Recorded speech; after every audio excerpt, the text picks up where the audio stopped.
Hello, my friends. Welcome back to the channel. My name is Joe Theodore, and it's an honor to be here with you today.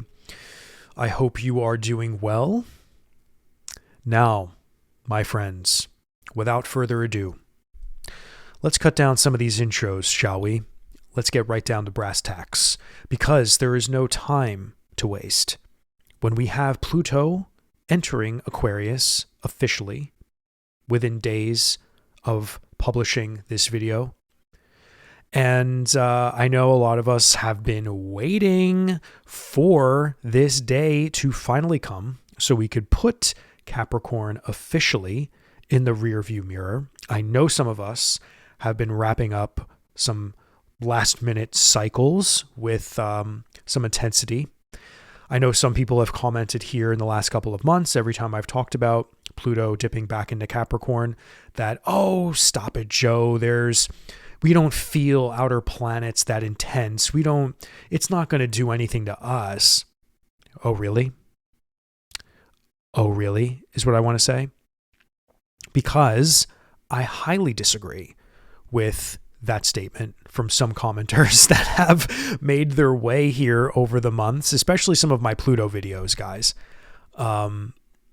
Because yes, I'm sorry, this has been one of the most powerful Pluto moments in modern history, in my opinion, because we are dealing with also a very contentious and high stakes political environment, which I'm not going to talk about here. But the fact of the matter is that the Pluto return of America also very much has a lot to do with some of the energies that were in the air. And that's kind of what I was getting at over the last couple of months when I said this retrograde back into Capricorn is going to be something significant, because we're going to feel shockwaves in the world, but we're also going to be very much readdressing potentially some last minute things, energies, insecurities, stuff that you really needed to learn in your prior transit that could have come up to the surface, right? And that is especially true if you have planets that are very directly influenced by Pluto and Capricorn. That very much reactivates any other planet aspect, whatever's going on. So some of us who don't have many aspects going on, maybe from that 29 degree in Capricorn, then maybe you're all right? Because a lot of your story could have just been the transit itself, just kind of moving through. And let's say you don't have any planets natally in Capricorn, so there were no conjunctions being formed over the last 15 years, or if there's no serious squares going on from your Capricorn part of your life in that part of your birth chart, then hey, you might have cruised through and Pluto might have just taught you and transformed something in that part of your life, and it wasn't so catastrophic. Right? Or maybe there were moments of catastrophe, because Pluto can do that, but all for the movement forward in the evolution of transformation. But I don't ever like hearing people say the outer planets don't affect us, because that is completely subjective. And actually, objectively speaking, I think all planets and all transits affect us. We just have to look close enough. But when it comes to slow moving planets like Pluto, for example, we are absolutely talking about activations depending on the potency of your birth chart, So this has been a wild couple of months for a lot of us. Okay. And we've dealt with Pluto and Aquarius energy before. We dealt with it a little bit in 2023 when Pluto first ingressed into Aquarius in the spring. And then Pluto retrograded back into Capricorn before we got back into 2024. Then February 2024, this past year, or a couple of months back, a lot of months back actually, Pluto dipped into Aquarius for the second time. Then this past September, retrograded back into Capricorn for the final time. And now we are seeing the final push, the final ingress. And this is going to be a powerful moment, my friends, because it is moving direct. It will be direct for some time. And when it does retrograde next, it will not re-enter Capricorn. This is significant symbolically for events, for things that may unfold in our life right now. So what's going on in your life right now very much is planting serious karmic, fated moments, points, triggers into the ground, like a pin drop on Google, right? What's going on in your life right now? Drop a pin. What's going on? Did anything profound happen? Look at the house topic, Pluto and Aquarius. What is Aquarius for you, right? What part of your life is transforming? What is Pluto immediately showing you? Did something just drop into your life? Is something transformative happening in your life, right? Something that could completely shed some old version of yourself and birth a new one, right? Look at that. Because Pluto is already showing you what is going on. You know, like if Pluto is about to ingress into your 10th house of career and you already know that you're about to do something big involving what you're known for in your career. If something literally just started dropping into your lap over the last month, and then as Pluto goes into Capricorn, boom, you're in the thick of this whole new dimension of what your career can look like. That's something you have to keep your eye on. Pluto is already giving you a destiny point of saying, hey, your career is going to change. You're not going to recognize yourself in a couple of years from now, right? So Pluto, even though it moves very slow, there are points of its ingress. There are points throughout the cycle that can be louder and more significant than others. I say the beginning of any ingress is very loud. The middle point of any ingress is also very loud because that's like the halfway point. And then as we get towards those later degrees, that is like another very, very loud point. And everything, and just like a story, beginning, middle, and end, right? Those are the big, if you've ever written a screenplay, like I've written screenplays before. If you've ever written a story, like again, beginning, middle, end, 3 acts, like there's 3 acts of a Pluto transit. And the first act is very important, right? And the real question is what will happen? Of course, by the end of the transit, will you thrive and evolve and rise like the phoenix? Because that's what Pluto wants us to do. It wants us to reflect on its prior years in that zodiac sign theme of life. And it wants us to make peace with it, accept it, and also to realize how far we've grown there. And to take those lessons and move on. Right? Because Pluto is just not going to stop and go, whatever happened in Capricorn for you happened. That's a part of your story now. It's just, did you evolve or devolve? Right? Because some people don't get the message. Some people don't get the memo in this life and a lot of things. And maybe it takes them other transits down the line to clean up the mess. But Pluto usually does a pretty damn good job on staking its claim, and maybe the reverberation of that,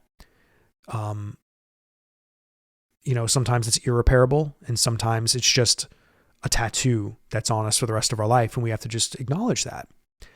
And as someone who has a lot of tattoos, I can tell you a lot of my tattoos I really like. So, that might've been a horrible analogy and cheap shot for a joke, but I think you guys understand what I mean. But yeah, my friends, before I move on, just to say real quick, if you're enjoying any of my videos, this video, please consider hitting the thumbs up button. The like button really helps the algorithm share my channel. And I really am trying to grow the YouTube channel. It's really kind of a slow burn here on YouTube for astrologers, especially if you're not totally making videos all the time or whatever the case. But yeah, if you can be so kind to hit the like button.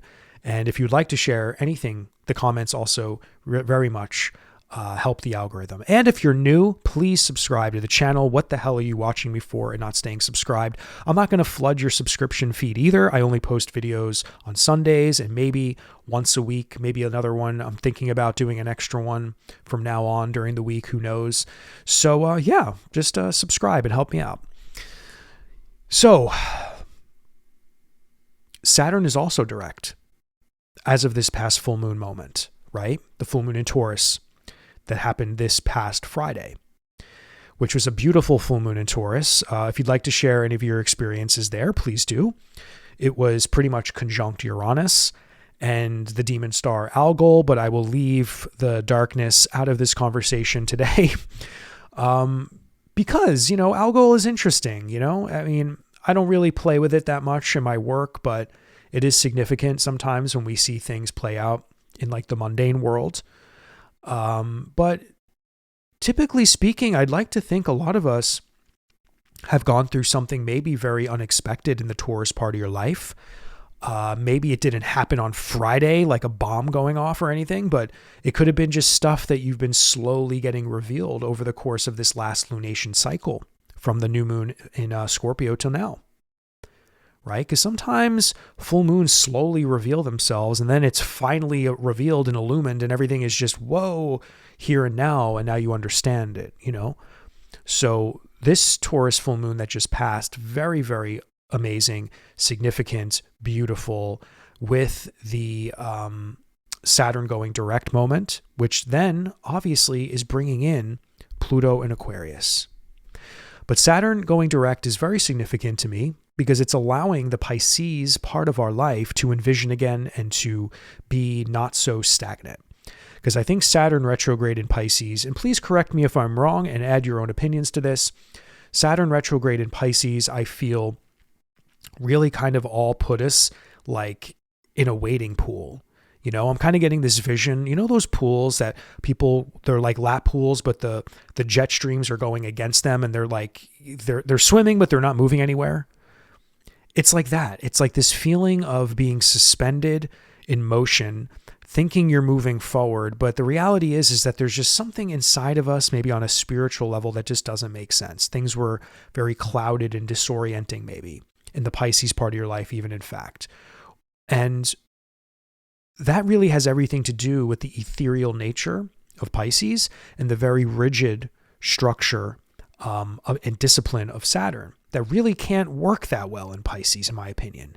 Saturn only has the ability to dream and to kind of come up with concepts, right? And not necessarily build them, even though that is not entirely true. But it's more about the dreaming into being, the logistics behind the dream, the logistics behind how do I do this? How can I restructure this thing in my life? I don't have the tools right now, maybe, but I have the ideas, I have the vision.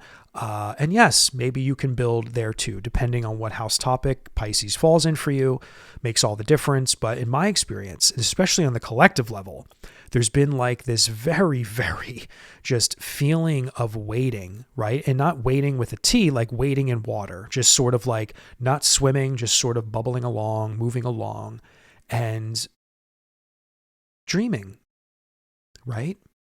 But dreaming what? Moving what into being? What are we trying to restructure in Pisces, right? Because that's all going to get activated simultaneously with Pluto going into Aquarius full time now. And of course, this full moon also ignited a trigger for this Saturn moment. So I do feel a lot of us are maybe going to get this blast of, oh, wow, this is what we're doing now. You know what I mean? Like, oh, wow, like Aquarius is activated. Like I feel like, oh my God, this part of my life, I remember this. I remember these activations from the last year and a half with these Aquarian ingresses. And I think this is really when the work begins. This is really when the reality and the truths and the intuitive insights perhaps really come to us. I mean, Saturn will be activated in a very psychic intuitive sign. When we zoom out, aside from our birth chart, wherever that is, Pisces for you, just collectively, Saturn in Pisces affects us all in a way. So again, intuitive insights on how to get things done and how to restructure and work on stuff, right? I mean, I know I'm in definitely a Saturn direct motion like feeling right now. Like there's a lot of stuff going on in my creative life that again, kind of has just been stewing in the background. And now I'm starting to just understand the energy behind really putting logistics in the creative efforts I know I need to do in something, right? So I'm not like ready to totally create this thing, but it's the potential, the energy and the movement to dream a little clearer is very much alive and well. And the full moon in Taurus, definitely a massive activation for a lot of us, especially with Uranus. And I also think Aquarius being ruled by Uranus in modern astrology is very significant to link in all three of these transits, right? Uranus was activated with Taurus. Saturn also rules Aquarius in ancient astrology. And we're dealing with all of these placements all popping off within a week, right?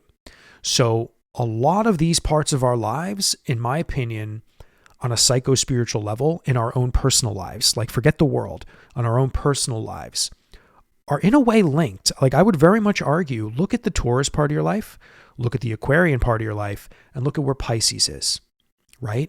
And see if you can, are they talking to each other? Is there something going on with all of that makes sense together, Because I feel that's important to acknowledge with this moment with Aquarius getting started with Pluto. And I'm sure we're going to talk much more about Pluto and Aquarius, my friends, but it's just going to be maybe a couple of more weeks to a month or so for us to really start having story time about what Pluto and Aquarius might actually be revealing to not only the world, but of course, your own life. And of course, I'll be willing to share what Pluto and Aquarius means for me. I think I've mentioned it to you guys before. My fourth house is Aquarius, so I'm expecting, and I've already been experiencing a lot of themes around my family, my home life, just how I associate my relationship to home, ancestors. Again, getting even more spiritual and quiet within oneself, because the fourth house very much is a place of privacy. It's a place of beginning and endings, as the ancients like to say. And we can always contemplate the existential nature of life when discussing the fourth house, because beginning and endings is what the story of all life really is, right? Beginning, living, endings. And the fourth house, especially dealing with a transformative, massive planet, the shaman of the zodiac like Pluto, I could definitely be reflecting and experiencing and already intuiting that there will be a lot of transformation on the deepest level of my being, just as the foundation of all of our roots are when we talk about fourth house matters, family, potential partners. And if you want to build a family one day, like what does family mean to you? Like if you have a family one day, what does that look like? Again, what's the energy of the home you want when you're older? Like, again, so for me, fourth house is lit up like a Christmas tree. And honestly, it's been like that for some time. And if we really want to get crazy with Aquarius energy right now, contemplate what you did during COVID, right? Saturn came into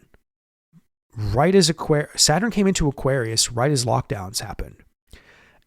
So there's going to be not a similarity to that energy, but we're going to talk about that part of your life is going to get reactivated in not a similar way, but like that dimension, that house topic is going to be activated, right? Saturn's more about restricting, right? And delaying, where Pluto is more about serious transformation, death, decay, destruction, rebirth. We're talking about a complete restructuring, right? If you thought you were one person there, you're going to be someone else very soon, right? Like I thought I knew what my family stuff was all about. I thought I knew what home base looked like. Give it a couple of years, I'm not going to recognize what home looks like, right? Like I'm not saying family is going to go anywhere, but what I'm saying is like there could be a whole new living situation for my parents, for example. And I'm not going to get too personal with you guys, but there's a lot of changes going on with the parents and relocating after 20 something years of living in one particular place. So massive relocation story in my life. And at the beginning of COVID, we all kind of banded together as a family because, again, circumstances brought us all home. Me, my brother, my sister, back to the home base. And we were all cooped up during the early years of the pandemic, right? So again, this massive activation for home for me. And I know a lot of us were home during COVID, but in my case, it was a strange circumstance where my sister, myself, and my brother all had something go on in our lives. We all lived out of the house and we all came back a month before lockdown, not knowing anything was going to happen to the world. And then we were just all here. Like fate just brought us all back. who broke up with someone and had their heart broken, who decided to take a sabbatical from school or whatever. And I was trying to figure out location. I didn't want to live in New York anymore for the moment. And we all found ourselves back home, and we're restricted by Saturn, right? Now Pluto's coming, and we're talking about a complete shift of reality, a complete transformation of something we've never experienced together as a family, something I've never experienced as far as helping elderly parents or getting to be elderly parents, starting to move somewhere else. And then who am I? Like, what is home to me, right? Aside from living in apartments and doing what I've done my whole life, So what's going on with you, right? Because this moment with Pluto pushing direct, and symbolically, we know, our human consciousness knows it's not going to retrograde back to Capricorn. So we're officially going to have that fire lit of whatever Aquarius is for you.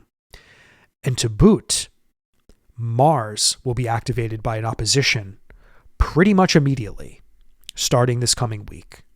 And then when a couple of days after that, right, we start Sagittarius season, which is a whole other bag of conversation, which I'll talk about next week. But Mars will be very much activated immediately, again, by oppositions, the ones that we were experiencing all of October, right? Mars going opposite Pluto and Capricorn. We're now going to be getting a dose of that in Leo. And the last time that we've had this activation was actually in May 2023. So we've experienced Mars go opposite Pluto in Aquarius before, right? For a very brief moment in the mid to late May of 2023. So I'm not saying a similar theme will be activated, but something may reactivate of a similar energy there. But generally speaking, Pluto was retrograde at that time that Mars went opposite it. So we're talking about a different flavor. We're talking about a fresh, powerful, direct motion, ingress into Aquarius after everything we've literally been through with Mars in the last month or so, and now dealing with these fresh oppositions, which will actually be going on until the spring. Because Mars will retrograde back into Cancer, and then it will go direct motion back into Leo by March, April. And Pluto will then again make new oppositions to Mars. So this Mars-Pluto story will not end anytime soon. And the activations from Pluto and Mars starting this Wednesday, I believe, Tuesday into Wednesday is when Pluto ingresses into Aquarius. Or Thursday, the 20th, 19th, the 19th into the 20th. Mars, that will be the first taste of Mars and Pluto in Aquarius. And that opposition won't stop until January 6th. So all of December will be very, very highly activated with these Mars-Pluto oppositions in Aquarius. And we'll be very much dealing with what Mars is going to look like retrograde during that process as well. So I feel we're going to have a winter to remember. And I think for a lot of us, it'll be a much needed reanalyzing and just preparation for things. Like I think the more I'm thinking about the Mars retrograde, I'm less nervous and scared about it. Because Mars retrograde can very much symbolize inner frustration, things not being able to move forward properly. But again, I just feel like there could be things we're trying to achieve, work on, and move forward in that just need a little review, rest, patience, and a new plan of action in order to become successful in that part of your life, right? So people who fight Mars retrogrades or just Mars energy generally, and especially if you're going to fight a Pluto opposition to Mars, you're going to lose in the end. You have to just understand that power is power, and sometimes you can become power-filled, and sometimes becoming too powerful can be a problem. So you want to be more power-filled, in my opinion. So we need to know how to harness the power. We need to understand what theme of life gets activated or disrupted with a Mars retrograde, or are there challenges arising in something? Like whatever goes on, we have to just learn to be ready for that And that's really going to be a challenge. I think we're really going to be in for it in December. But again, I think the challenge, the Mars-Pluto opposition, is the kind of challenge that we want for most of us on an individual level. These are the challenges that we are like, yes, I know this is a challenge. I know this is tough. But when I get over this, when I figure this out, I know that there's going to be something powerful to gain here. You know what I mean?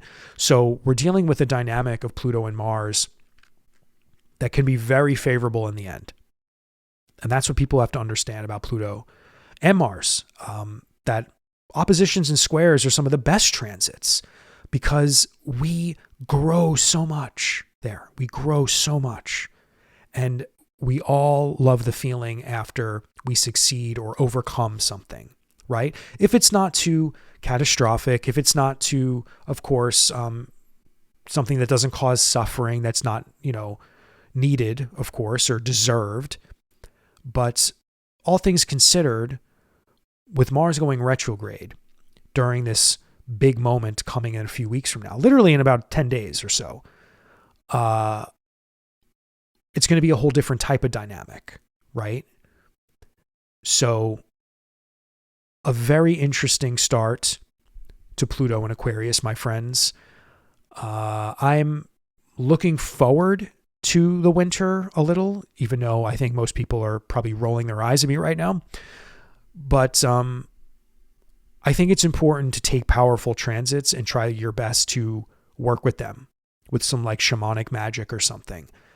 I very much believe in meditating with the planets, communicating with them telepathically, or just speaking to those themes of life. And if you kind of intuitively know what's going on there, try to get real specific on some intentions there, maybe like talk to yourself on a deep level.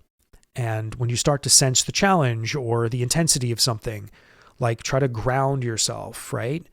And maneuver like a good course to stay on track with something, And I think like all astrology reveals itself to you and you don't have to look for it.